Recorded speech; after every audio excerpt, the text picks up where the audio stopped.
नमस्कार शेतकरी मित्रांनो, ॲग्रोहम मराठी यूट्यूब चॅनलमध्ये आपल्या सर्वांचं हार्दिक स्वागत।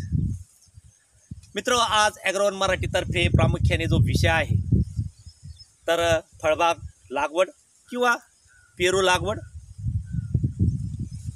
तर मित्र, फळबागेची लागवड किंवा पेरूची लागवड किंवा अन्य फळबागांची लागवड जी काही आपल्याला करायची, तर सर्वप्रथम आपल्या जमिनीमध्ये माती परीक्षण होणं खूप गरजेचं आहे। आता पेरूसाठी किंवा अन्य फळबागांसाठी मध्यम हलकी भारी बागा पाहून त्या पद्धतीची जमीन चालते। आता कुठल्या पद्धतीची बाग आपल्याला लावायची तर त्या अनुसरून आपली जमीन राहायला पाहिजे। आता मध्यम आणि हलकी जमीन तर सगळ्या बागेला चालते, भारी जमीन काही बागेंना चालते, काही बागेंना चालत नाही। माती परीक्षण खूप महत्त्वाचा विषय। ज्यावेळेस आपण कुठल्याही प्रकारची फळबाग लावू तर त्या रिकमेंडेड अनुसार किंवा आम्हाला या जातीची फळबाग लावायची, तर बा यासाठी खतांचं नियोजन कसं असलं पाहिजे आणि सगळा तिचा बायोडाटा कशा स्वरूपाचा आहे तर तो आपल्याला तपासणीनंतर कळतो। आता मित्र, आजचा विषय हा पेरू लागवडीचा निश्चित आहे, पण आपला जो महाराष्ट्रातला समस्त शेतकरी वर्ग आहे तर जो गरीब वर्ग आहे, या गरीब वर्गाने कमी खर्चातल्या, कमी रिस्कच्या, कमी जबाबदाऱ्या बाळगणाऱ्या ज्या काही फळबागा आहेत त्या सर्वप्रथम स्टेजमध्ये कराव्यात। कारण का तर खूप इन्व्हेस्टमेंटवाल्या फळबागा सुरुवातीला करू नये। जर आपल्याला त्या स्तरावरची उन्नती गाठायची असेल तर आपल्याकडं क्षेत्राचा विचार करून सर्वप्रथम पेरू, त्यानंतर आंबा, त्यानंतर लिंबू, त्यानंतर संत्रा, त्यानंतर मोसंबी, त्यानंतर आता शेवगा तर काय आपल्या फळबागेच्या अंतर्गत येत नाही, पण तरीसुद्धा ते वार्षिक बारमाही पीक देतं। तर आपल्याला काय करायचं मित्र, आपण गरीब माणसं आहे, आपल्याला त्यातून पैसा कमवायचा, आपल्याला भूषण नाही करायचं की 10 लाख लावायचे, 8 लाख घ्यायचे आणि 10 लाख आले म्हणायचं, तर हे नाही करायचं। आपल्याला खर्चच नाही करायचा, जे काही नेट इन्कम आणि केला बी खर्च तर थोड्या फार प्रमाणात, का जेणेकरून टेन्शन नाही। आज ज्या रिस्की बागा आहेत, मी नावं नाही घेणार, पण रात्रीची झोप नाही, दिवसाची झोप नाही, पैसाही खर्च होतो, पुढं शाश्वतता नाही, आणि जर आपल्यासारखा गरीब माणूस बुडाला तर परत उठून उभा राहण्याच्या स्थितीत राहत नाही। आणि म्हणूनसाठी ॲग्रोहम मराठीतर्फे कळकळीची विनंती आहे, फळबागेंची निवड निश्चित करा। फळबागा करावाच लागणार आहे, फळबागेकडे वळावंच लागणार आहे, पण कमी खर्चामध्ये जास्त उत्पन्न काय देऊ शकतं याचा विचार करून फळबागेची वाटचाल करायची। आता या ठिकाणी या परसबागेमध्ये मी सगळ्या प्रकारची झाडं यासाठी लावून ठेवली आहे की आपल्यालाही फळबागेत उतरायचं आहे, पण तुलनात्मक केलेलं आहे। जसा तैवान पिंक लावायचा, लखनौ 49 लावायचा, तर तुलनात्मक डोळ्यासमोर कोणी काय बोलेल याच्यावर विश्वास न ठेवता पायरी हापूस पायरी हापूस केशर याच्यात काय करायचं। तर सांगण्याचा मुद्दा एवढाच की कुठलंही फळबागेचं काम करताना शाश्वतता असणं खूप गरजेचं आहे।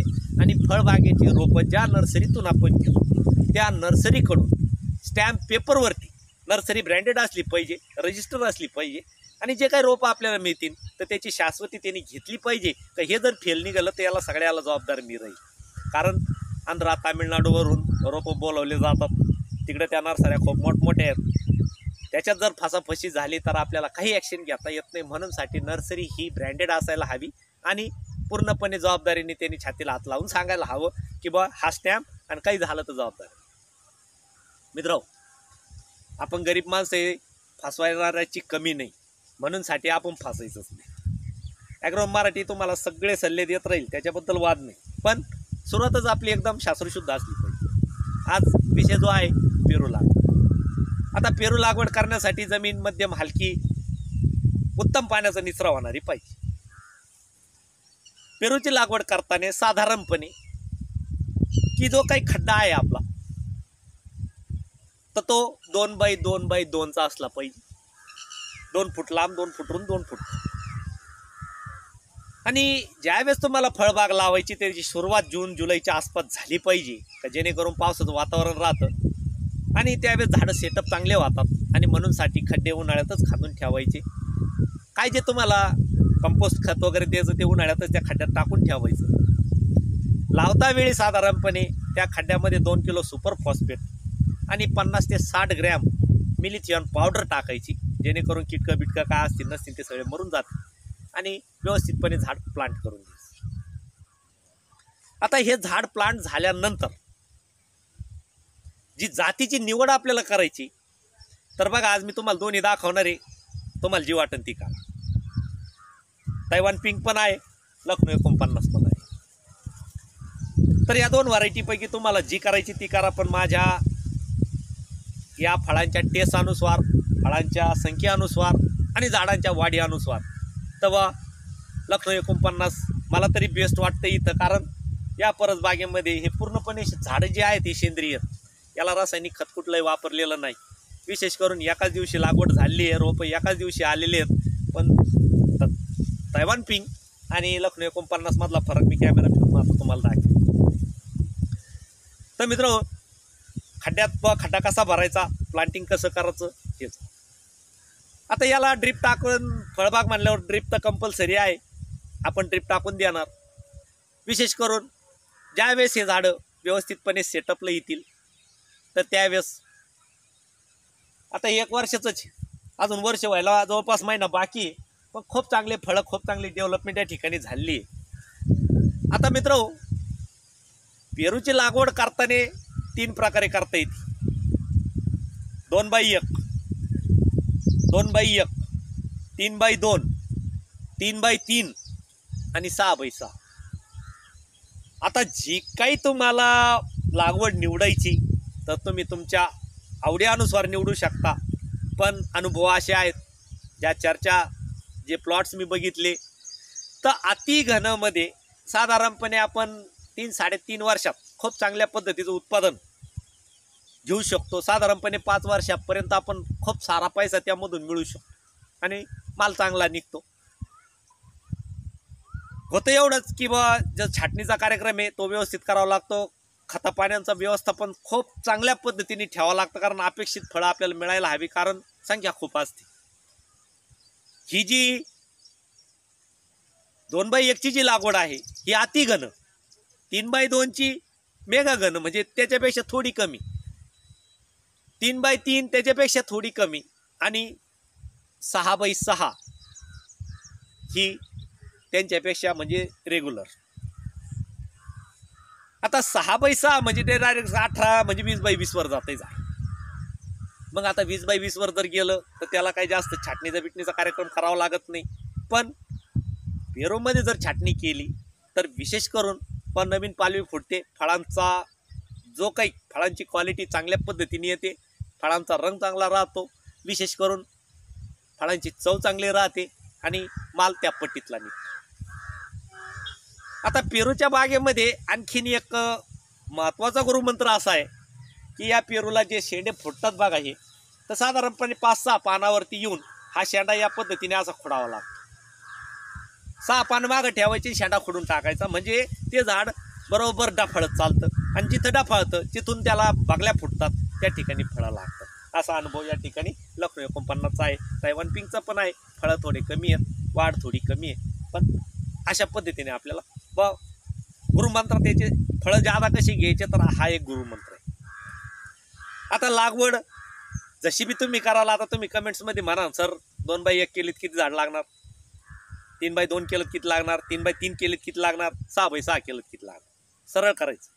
तुम्ही जर 6x6 करणार असाल तर 6x6 म्हणजे काय, हे मीटरमधलं अंतर आहे. मग 6×18 आणि वरचे ते 0.25 मिळून झाले 20x20 साधारणपणे. मग 20x20 चा गुणाकार करायचा 400 स्क्वेअर फीट येतो. 400 स्क्वेअर फीट मग 43,560 भागिले 400 करायचं. काय जे उत्तर येईल ते तुमचे झाडं लागतील एकरात. म्हणजे लांबी गुणिले रुंदी, जे आपण काय ज्या लांबी रुंदीत हे झाडं लावणार आहे त्याचा गुणाकार करायचा. तो गुणाकार जो येईल त्याला डायरेक्ट 43,560ला त्यांनी भागून टाकायचं, तेवढी संख्या आपल्या झाडाची. मग तुम्ही 3x2 करा, 2x2 करा, 3x3 करा किंवा 6x6. जेव्हा हे झाडं सेटअप होतील त्यावेळेस साधारणपणे तुम्हाला याला परत कंपोस्ट म्हणा, गांडूळ खत म्हणा, एका झाडाच्या वाट्याला किमान 2-3 पाट्या शेणखत आलं पाहिजे. आता बघा इथं मुद्दा एक आणखी नाराज होतो, तो हा होतो की बा पेरू झाडाला खतं कशी द्यायची. आता खतं कशी द्यायचे बघा, जितके माणसं असतील तितक्या भाकरी लागतील, सरळ गणित आहे, बरोबर. मग आता एक माणूस एक भाकर खातो तर 4 माणसं 4च खाणार. मग आता इथं घनं लावली तर झाडाच्या पद्धतीने तुम्हाला खतांची मात्रा वाढवावी लागणार. कारण बा असं म्हणून चालणार नाही की एका झाडाला 2-4 गमेले शेणखत टाकायचं आणि बा 300 नत्रस पुरत पाला देऊन टाकायचं आणि व त्याचं काम संपलं. पण त्याच्या शेजारी जर 20 फुटामध्ये साधारणपणे आता 3 बाई 1 वर जर तुम्ही करत असाल तर साधारण 3.25 फुटावर झाड लागणार आहे. 3.25 फुटात म्हणजे 6×18 म्हणजे 6 झाडं लागणार आहे, जिथं 2च लागतात. या झाडातलं त्या झाडातलं अंतर 6×6 जर काढलं तर 2च लागत आहे, असे 6 लागत आहेत. मग त्या पद्धतीची खताची मात्रा सबमिट करणं कॅल्क्युलेशन करून तुम्हाला अनिवार्य आहे. दुसरी एक गोष्ट की आता ज्यावेळेस अति घन कराल त्यावेळेस तुम्हाला तर त्या पद्धतीने चर घेऊनच खतं द्यावं लागतील. म्हणजे त्या पद्धतीने उकरून त्या पद्धतीने खतं भरून त्या पद्धतीने रासायनिक डोसेस देऊन तर त्या पद्धतीने करावं लागेल. त्यावेळेस तिथे अपेक्षित उत्पादन. आता अति घनदाट केली किंवा घनदाट पद्धतीने लागवड केली तर साधारणपणे 2 हंगामातली जी पिकं आपण घेणार त्यानंतर आपल्या ध्यानात राहायला पाहिजे का आपण आता दुसरा हंगाम, पहिला हंगाम कुठून घेतला, दुसरा हंगाम कुठून घेतला, तर मग छाटणी नेमकी त्या 2 हंगाम जिथून घेतले ना तिथून केली, तिथूनच करायची. मग छाटणी केल्यानंतर बोर्डो मिश्रण वगैरे लावायचं. बघा आता खूप सारं आहे पण बोर्डो मिश्रण लावलेलं चांगलं राहतं, कारण इजा वगैरे होत नाही झाडांना, झाले बी तर फांद्या खाली वाळत येत नाही, म्हणून साठी बोर्डो मिश्रण लावणं गरजेचं राहतं. तर त्या पद्धतीने लावायचं आहे. आणि छाटणी झाल्यानंतर परत बाहेर येतो. पण ज्यावेळेस तुमचे झाडं सेटअप होतात त्यावेळेस कंपोस्ट खताची मात्रा तर कशा पद्धतीने द्यायची मी सांगितली. सिंगल झाडाला द्यायची असेल तर 2 ते 3 गमेले शेणखत लागतं किंवा कंपोस्ट लागतं. साधारणपणे 300 ग्रॅम नत्र लागतं, 300 ग्रॅम स्फुरत लागतं, 300 ग्रॅम पालाश लागतं. हे झालं एका झाडाचं मेकॅनिझम. आता तुमच्या झाडाच्या संख्येवर तुम्हाला कसं डिवाईड करायचं ते तुम्ही पाहिजे, कारण तुमची लागवड कशी असणार हे मला माहिती. आणि म्हणूनसाठी ज्यावेळेस तुमचे झाडं सेटअप होतील त्यावेळेस कंपोस्ट खत 2-3 गमेले एका झाडाला किंवा घनदाट पद्धतीने असेल तर त्या पद्धतीने 1-2-1.5 कमीत कमी त्या पद्धतीने घाल, कारण झाडं खूप जवळजवळ असतील, छाटणीचे राहतील, ठीक आहे, खायला लागणार आहे पण त्या पद्धती. मग झाडाला जे आता नत्र स्फुरद आणि पालाश द्यायचं तर हे द्यायचं कसं, तर स्फुरद आणि पालाश एका झाडाला साधारणपणे 300 ग्रॅमचं रिकमेंडेशन आहे. तर ते एकाच वेळी द्यायचं आहे, पण नत्र 3 टप्प्यात द्यायचं. ज्यावेळेस पहिलं स्फुरद पालाश द्याल त्यावेळेस फक्त 300 ग्रॅम जे द्यायचं आहे तर साधारणपणे बघा त्याला हायतीत आहे ना, पूर्ण हायतीत 900 ग्रॅम नत्र लागतं. मग 300 ग्रॅम स्फुरद पालाशाबरोबर द्यायचं, 300 ग्रॅम जसा बर यायला लागला त्यावेळेस द्यायचं, आणि 300 ग्रॅम याला फळं धारणं व्हायला लागली त्यावेळेस देऊन टाकायचं. तर याने फळाचा कलर चांगला राहतो, फळाची वाढ चांगली राहते, फळाची क्वालिटी चांगली येते आणि दर्जा चांगला राहतो.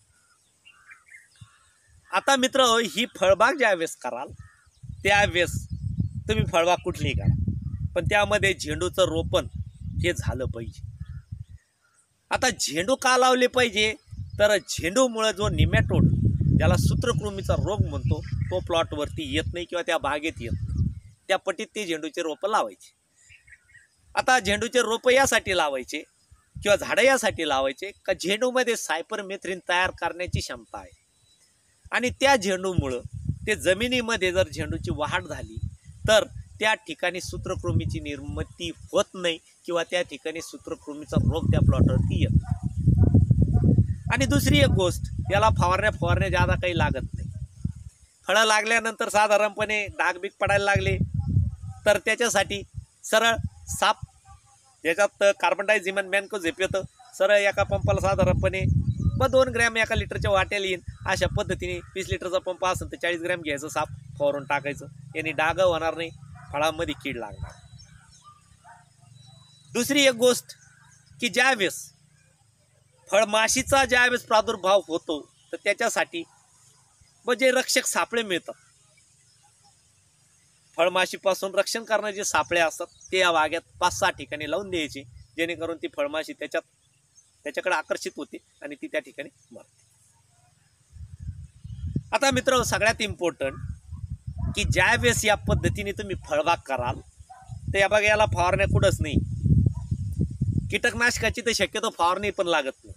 पण यदा कदाचित आळ्या तर कधी दिसल्या नाही मला, याच्यावरती नाही दिसले, पण यदा कदाचित आलं तर मग कीटकनाशक, बुरशीनाशक आणि मायक्रोन्यूट्रिएंट मारलं तरी चालू शकेल, काय अडचण येत. पण शक्यतो फवारण्याची वेळ बाकीच्या फळबागा इतकी पेरूला तरी येत नाही, लिंबूला येत नाही, संत्र्याला येत नाही, मोसंबीला येत नाही. आता याच्यावरती मी त्या दिवशी विद्यापीठात गेलो होतो, त्या दिवशी एका शेतकऱ्यांनी पेरू आणले होते, त्याच्यावर असं पिठ्या ढेकण्यासारखं असा एक प्रकार होता. पण आपण या फवारण्या जर सातत्याने करत राहिलो तर तो रोग निर्माण होण्याचं काही कारण पण नाही आणि तो रोग येणार पण नाही. मित्र, रोग कधी जडतो ज्यावेळेस झाडाची क्षमता कमी, म्हणजे झाडाची रोगप्रतिकारक शक्ती कमी पडते किंवा त्याला त्या पद्धतीचे सेंद्रिय कर्ब म्हणा, मटेरियल म्हणा, डोसेस म्हणा ते कमी पडतात, म्हणून ही झाडं ह्या फळांना किंवा त्या पद्धतीने रोग पडतो. पण पावर असेल, आता या बाई सेंद्रिय याला काहीच झालेलं नाही, विशेष करून फळ माझ्या हातात पण. आता या पेरूचं मार्केटिंग लोकल मार्केटपेक्षा, लोकल मार्केटपासून एक्सपोर्ट पण चालतंय, काय अडचण येत नाही. आणि विशेष करून एका झाडाला साधारणपणे 500 पासून तर 1,500 फळं लागतात.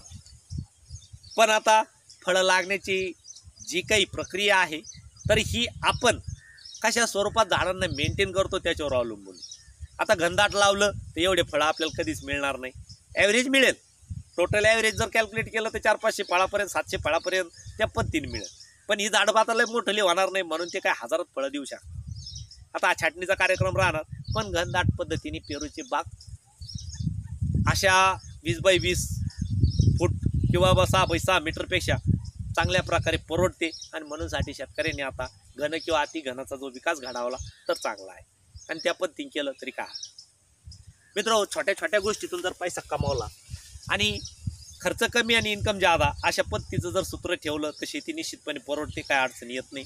म्हणूनसाठी फळबागेची सुरुवात करताना पेरू, त्याच्यानंतर आंबा, त्याच्यानंतर लिंबू, मोसंबी, संत्रा अशा पद्धतीने पुढं जायचं, जेणेकरून आपल्याला जादा खर्च नाही पण इन्कम शाश्वत आहे.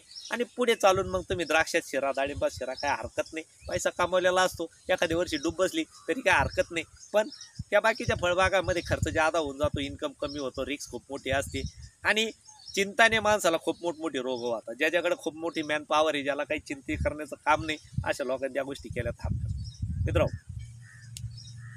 पेरूंचे झाडं दाखवायचे राहिले, मी दाखवतो. या बघा, हा तायवान पिंक आहे. आता या ठिकाणी थोडंसं तण झालेलं आहे, त्या बघा तिकडे लेबरचं काम चालू आहे. आता ते तिकडचं झालं का आपण हे तण काढून घेणार आहे. अजून हे शाळ्या वगैरेला बरं पडतं आहे खाऊ घालायला जवळच्या जवळ, म्हणूनसाठी ठेवलेलं आहे. पण आता लेबर इकडे येईल त्यावेळेस याचं पूर्णपणे म्हणजे सफाई होईल. पण आता सध्या आता आपली कमिटर्स आपण साहेब पेरूचे झाडं दाखवले, सगळं केलं, पण ते तण नाही काढलं तर काढणार आहे, काळजी करू नका. ह्या बा या ठिकाणी पेरू दिसत आहे का? ह्या बघा हे आहेत तायवान पिंक. ह्या बघा याची वाढ बघून घ्या, मी थोडा कॅमेरा लांब करतो बरोबर. बाकी याला फळं लागलेत, ह्या बघा हे दिसतंय का? ह्या बघा हे फळं लागलेत, पण ज्या फळाची संख्या ज्या पद्धतीने लागायला पाहिजे त्या पद्धतीने फळाची क्वालिटी खूप चांगली आहे, त्याच्याबद्दल वाद नाही, पण संख्या कमी आहे. या बघा फळांची क्वालिटी दाखवतो, 1 वर्षात अशा पद्धतीने हे फळं आलेली आहेत, खूप चांगल्या पद्धतीने.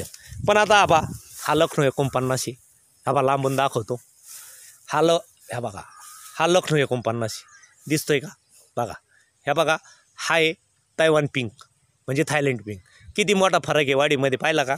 आणि हाच फरक ह्या बघा इकडे एक झाड आहे ते लखनौ 49चे, आणि आपण इकडे एक नेऊन दाखवतो तुम्हाला, ते तायवान पिंकचं आहे. म्हणजे तायवान पिंकची दोन्ही झाडाची उंची जवळपास सारखी राहिली. ह्या बघा याला पण फळं लागले, ह्या बघा याला पण फळं आहेत, असं काही नाही.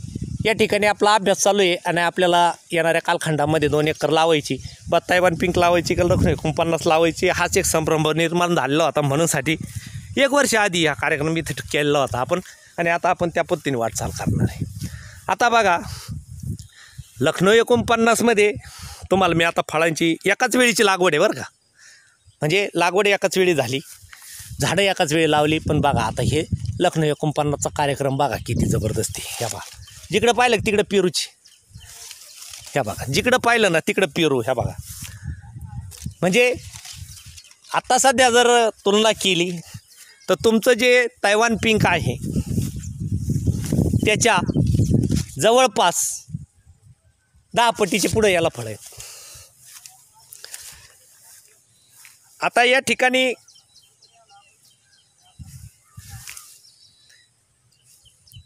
कुणाची मतं काय येतील तर मला माहीत नाही, पण साधारणपणे तो जे काही प्रात्यक्षिक ते मी तुम्हाला दाखवलं. आता कमेंटर भावबंद म्हणे ना आमच्याकडे बतायवान पिंक आहे, असं घडत नाही. पण या ठिकाणी दोन्ही लाईव्ह आहे. दोघांनाही सारख्या प्रमाणातली यंत्रणा या ठिकाणी सबमिट केली आहे. पण दोघांच्या वाढीमध्ये जवळजवळ जमीन आसमानचा फरक आहे. दोघांच्या फळामध्ये फळधारणेमध्ये फरक आहे. खतं बितं सगळी सारखीच. तर मित्रांनो, पेरू लागवड जर फळबागे अंतर्गत पेरू लागवड हा जर व्हिडिओ तुम्हाला आवडला असेल तर निश्चितपणे लाईक करा, शेअर करा, सबस्क्राईब करा. बहुतांश भावबंद मित्रांपर्यंत पाठवा. राम राम.